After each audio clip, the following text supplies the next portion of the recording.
Let's look at another big problem with the globe. If you are living here, the sun will be right above you at 12 pm. We rotate once every day and we make one rotation around the sun every year, so 6 months later at 12 pm, there would be no sun visible in the sky.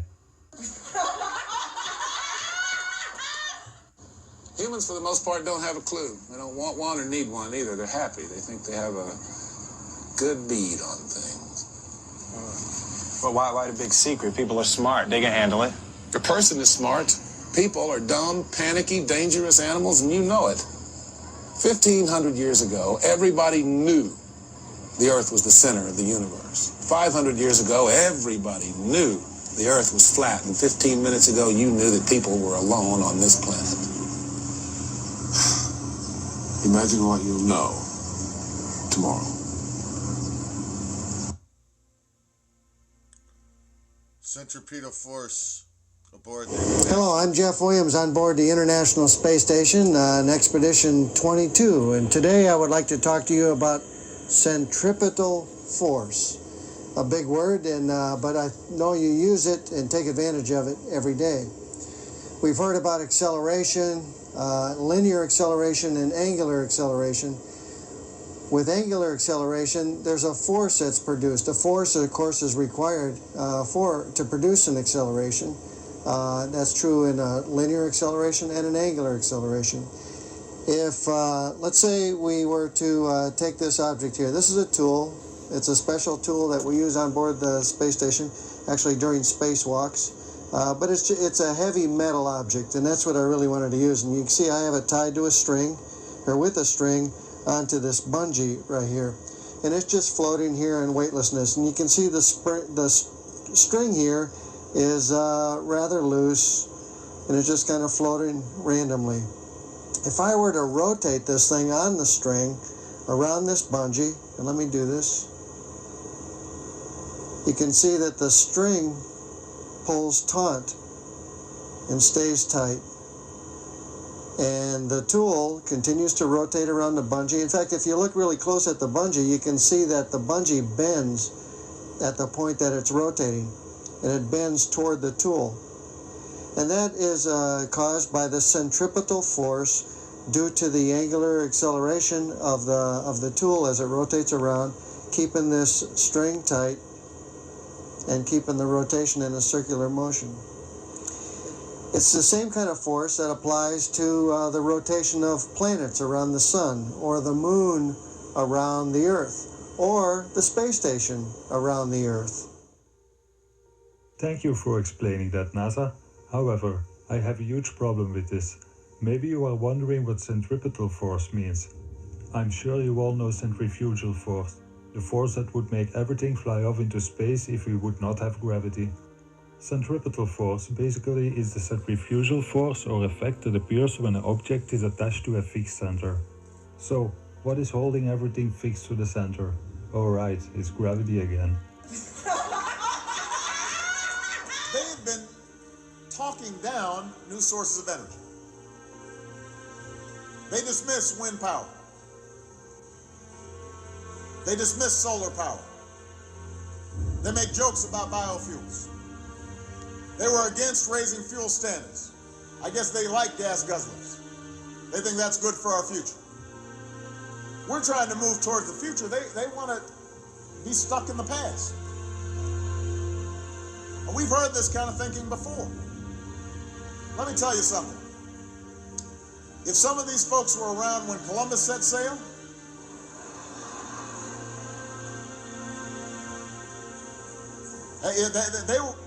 they must have been founding members of the Flat Earth Society. They would not have believed that the world was round.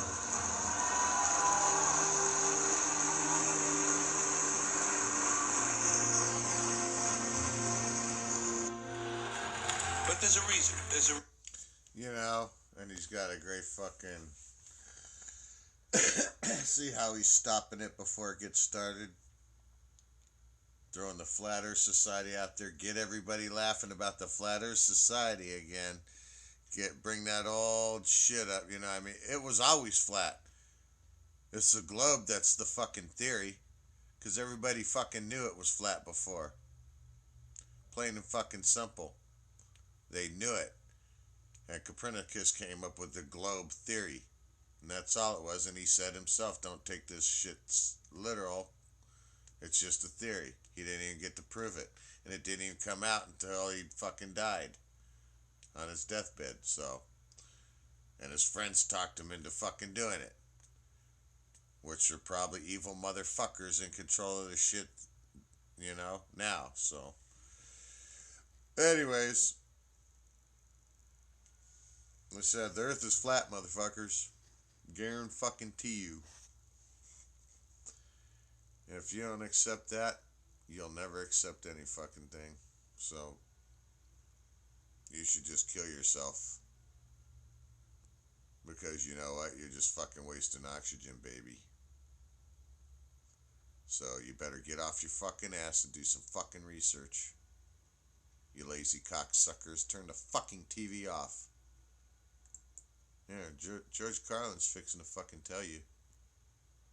There's a reason for this. There's a reason education sucks. And it's the same reason that it will never, ever, ever be fixed. It's never going to get any better. Don't look for it. Be happy with what you got. Because the owners of this country don't want that. I'm talking about the real owners now. The real owners, the big wealthy business interests that control things and make all the important decisions. Forget the politicians. The politicians are put there to give you the idea that you have freedom of choice. You don't.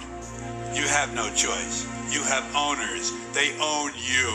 They own everything. They own all the important land. They own and control the corporations. They've long since bought and paid for the Senate, the Congress, the state houses, the city halls. They got the judges in their back pockets. And they own all the big media companies, so they control just about all of the news and information you get to hear. They got you by the balls. They spend billions of dollars every year lobbying to get what they want. Well, we know what they want. They want more for themselves and less for everybody else. But I'll tell you what they don't want. They don't want a population of citizens capable of critical thinking. They don't want well-informed, well-educated people capable of critical thinking. They're not interested in that. That doesn't help them. That's against their interest. That's right. They don't want people who are smart enough to sit around the kitchen table and figure out how badly they're getting fucked by a system that threw them overboard 30 fucking years ago. They don't want that. You know what they want? They want obedient workers. Obedient workers. People who are just smart enough to run the machines and do the paperwork and just dumb enough to passively accept all these increasingly shittier jobs with the lower pay, the longer hours, the reduced benefits, the end of overtime, and the vanishing pension that disappears the minute you go to collect it. And now they're coming for your Social Security money. They want your fucking retirement money. They want it back so they can give it to their criminal friends on Wall Street. And you know something? They'll get it. They'll get it all from you sooner or later because they own this fucking place. It's a big club, and you ain't in it. You and I are not in the big club. By the way, it's the same big club they use to beat you over the head with all day long when they tell you what to believe. All day long, beating you over the head in their media, telling you what to believe, what to think, and what to buy.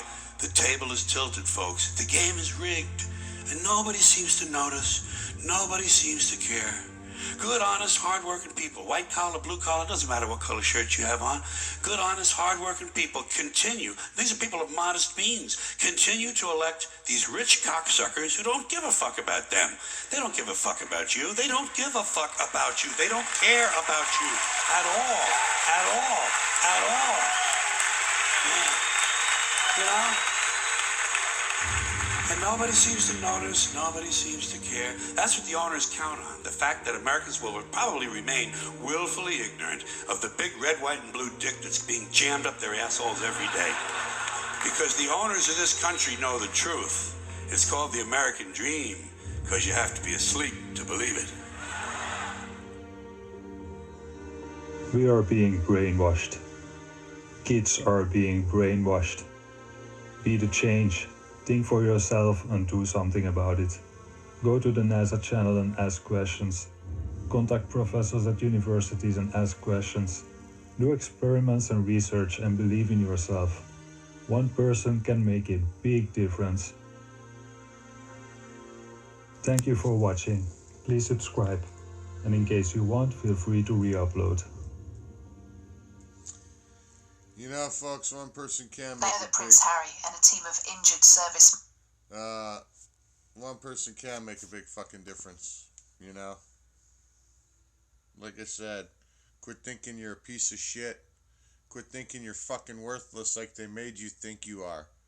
You are not a piece of shit. You are a fucking god. Start acting like one by being responsible.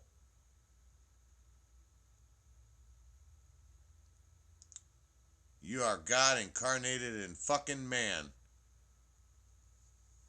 And you can do anything. You just gotta start caring. See, that's what they did. They took the fucking care out of you. Only you can get it back, people.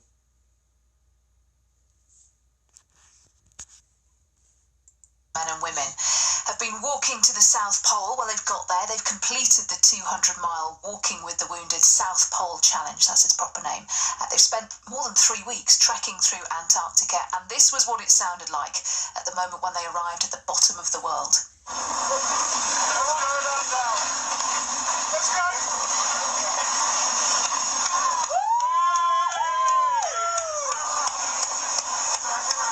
Sounds quite restrained, doesn't it, after all that effort? Well, they spent 20 hours in a cold chamber. This was the prince and the other competitors who were with him to prepare for the conditions